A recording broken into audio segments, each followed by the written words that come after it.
Valmir, já escapou da morte? Sim, Pode contar? posso. Conta pra nós aí. Foram 15.755 vezes O louco! da vida.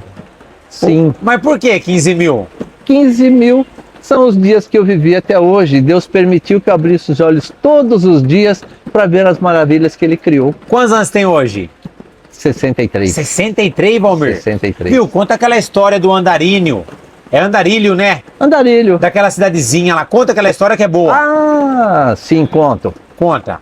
Bom, numa cidadezinha, vamos descrever assim, é uma cidadezinha pequena, poucos habitantes, a juventude frequentando a igreja e as voltinhas na praça. E um belo dia, um grupinho desses jovens sentou e cantando umas músicas, percebeu que havia uma pessoa diferente da cidade chegando, um rapaz novo, barbudo, cabeludo, e foi pedir para ele, esse rapaz foi pedir para eles se tinha aí condições de pagar um lanche para ele, olha, assim, Olha, né? um lanche. Um lanche. E eles, na época, pelo que eu fiquei sabendo, estavam assim, também desprevenidos, mas fizeram uma vaquinha e pegaram esse rapaz, levaram até o carrinho de lanche, pagaram o lanche para ele, com muita dificuldade pela situação, mas eles conseguiram conversar com ele e extrair alguma coisa do porquê Ele tava lá. ele estava lá. Ele também, alguma coisinha assim, meio tímido, contou, começou a conversar com aqueles, também começou a confiar neles, né? Porque viu que eles foram... Gentil com ele? Isso. E eles começaram a conversar e ele disse o seguinte, Ah, que ele morava numa cidade lá do Paraná, olha, do Paraná. no Paraná. E ele tinha problema de alcoolismo. Aí falaram, mas quantos anos você tem? Ele falou, eu tenho 37 anos. Nossa, novo, 37. 37. Essa é uma história assim, até 37 Tem que anos. compartilhar, né? Essa história. E ele começou a conversar e se abriu que aquele estado que ele se encontrava, ele tinha vergonha de ficar naquela cidade que também era uma cidade pequena, porque ele caía nas calçadas. O pessoal perguntou, poxa, mas ninguém te ajuda? E ele os pais, né, a família tentou ajudar bastante vezes, e ele, para não envergonhar mais, ele saiu para o mundo. Um belo dia, parece que ele estava assim, numa cidade muito mais para o interior do estado aqui, e eles, bem longe dessa cidadezinha, e ele, uma senhora ofereceu um lanche para ele, se queria um café, perguntou se queria um café, isso saiu da boca dele mesmo. Olha. E ele comentou, falou, olha, aceito sim.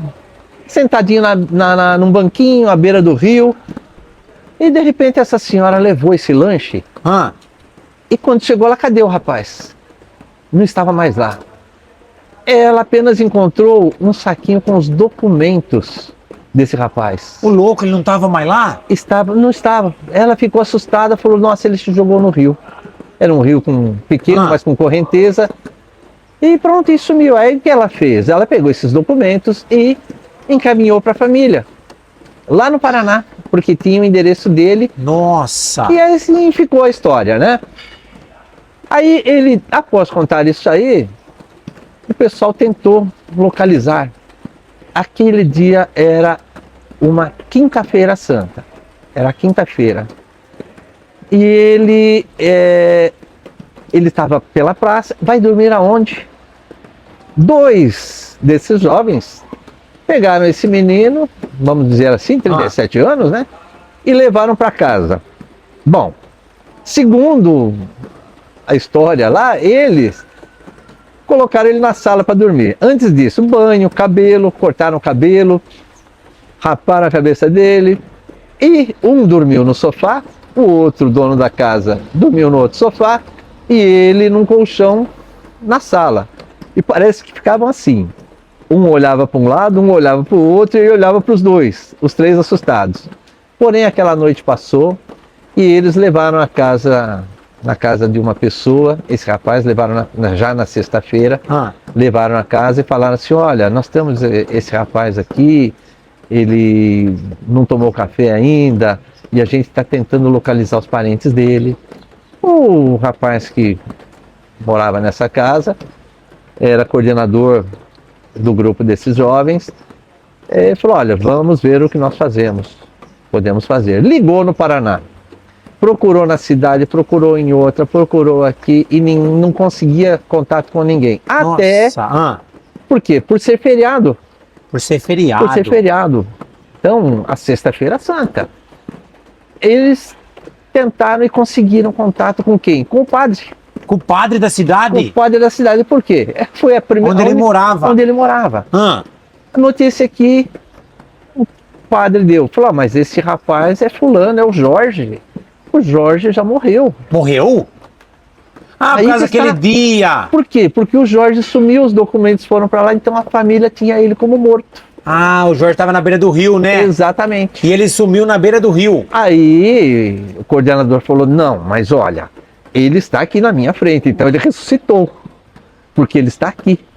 E nisso, eles fizeram contato e decidiram, aí o padre ficou de avisar os parentes, falou, vou avisá-los, pegou o telefone, uma cunhada desse rapaz ligou e começaram a conversar. Eles começaram a conversar e falaram, não, esse é o Jorge mesmo, o Jorge está aqui. Choro ao telefone e muito choro. Bom, voltando à casa.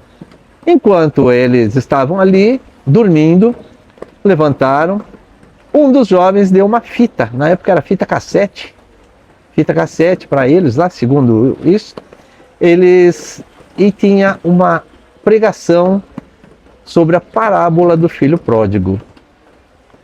E eles foram ouvindo e esse Jorge guardou a fita como presente, até que, como não se encontrava no dia ninguém, prefeitura tudo fechada, assistente social não estava, o pessoal viajando, eles resolveram deixar ele mais um pouco em casa, até que o coordenador disse, não, preciso de 3 jovens para me acompanharem, vamos levá-lo no Paraná.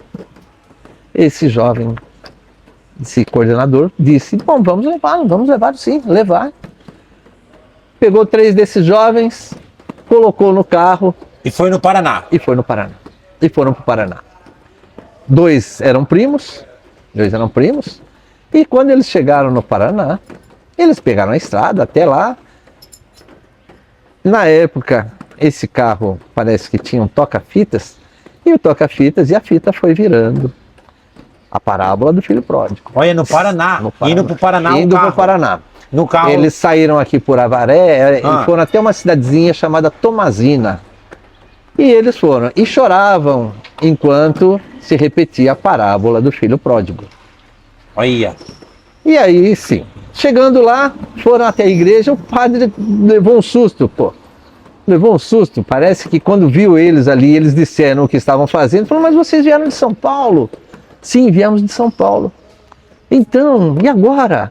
Como é que eu vou fazer? Peraí, já ligou para os parentes e apareceram, eles foram até a igreja. Quando chegaram lá, reconheceram, choraram bastante mais uma vez. E resolveram levar o Jorge até a casa do irmão.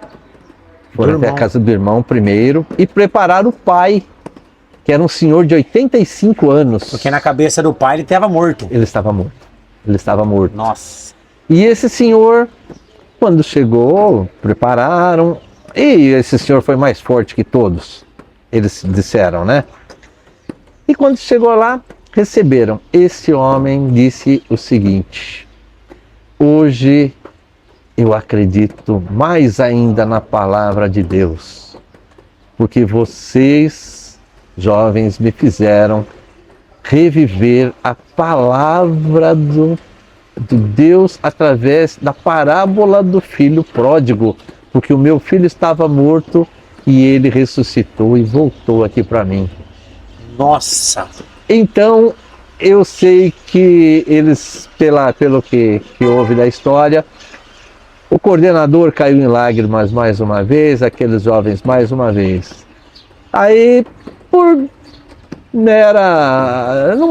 mera coincidência, esse senhor começou a contar a história da vida dele e foi ferroviário na mesma região onde o Jorge foi encontrado. Esse jovem foi encontrado. Trabalhou muitos anos e aposentou como ferroviário. Coisas de Deus, né? Coisas de Deus. E E esses jovens saíram muito contentes de lá, voltaram revigorados. O coordenador também. mostrei o coordenador. Muito, muito revigorados. E o que pode se dizer dessa história? Existe uma frase que é assim: qualquer semelhança é mera coincidência. Essa não. Qualquer semelhança é a pura verdade. Basta que esses jovens assistam e possam colocar o testemunho aí nos comentários.